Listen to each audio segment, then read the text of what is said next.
ایک مذہبی تحریک لبیک یا رسول اللہ کے سربراہ جناب خادم حسین رضوی صاحب کا تعلق پنجاب کے ضلع اٹک سے ہے، جو 22 جون سن 1966 کو ضلع اٹک میں حاجی لال خان کے ہاں پیدا ہوئے۔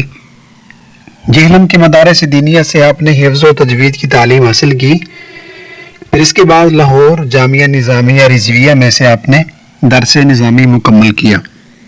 جناب خادم رضوی صاحب حافظ القرآن ہونے کے علاوہ شیخ الحدیث بھی ہیں اور فارسی زبان پر بھی آپ کو کافی عبور حاصل ہے، اور آپ جامعہ نظامیہ بھاٹی گیٹ کے محتمم بھی رہے۔ پیر مکی مسجد لاہور کے اندر امامت کے فرائض بھی سر انجام دیتے رہے۔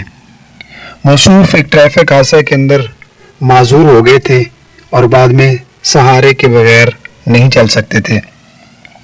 گزشتہ کئی سالوں سے پاکستانی سیاست کے اندر انتہائی سرگرم تھے۔ یاد ہوگا آپ کو مسلم لیگ کے دور حکومت میں ناموس رسالت کے معاملے پر کیے جانے والے شدید احتجاج اور دھرنوں میں ان کی جماعت تحریک لبیک یا رسول اللہ ملکی سطح پر اس نے ایک بڑی پذیرائی حاصل کی۔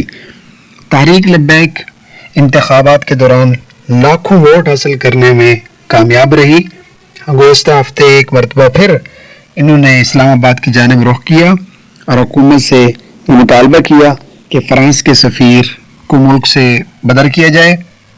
مذاکرات کے بعد خادم رضوی صاحب اسلام آباد دھرنا چھوڑنے پر آمادہ ہوئے اور دھرنے کے ختم ہونے کا اعلان کیا۔